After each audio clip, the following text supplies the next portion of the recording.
Hi everyone, I hope you're safe and well wherever you are. As you know, I'm part of the Polish Association in Queensland, which is the Polish club here in Milton in Brisbane. And recently we've held a Christmas wreath making workshop. It was hosted by the Polish club and it was sponsored by Agnieszka from Angie's Floral Designs. Check out her socials and website below. Go and support a local Brisbane. I'm sure she would love it. But the Christmas wreath making workshop was a lot of fun.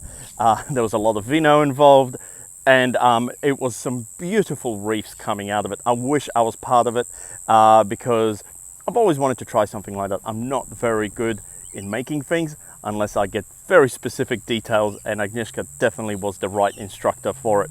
So check out the video, enjoy it. Follow Angie's Floral Designs. Make sure you follow us. Don't forget to subscribe, like and share. And I hope you enjoyed the video. See you next time.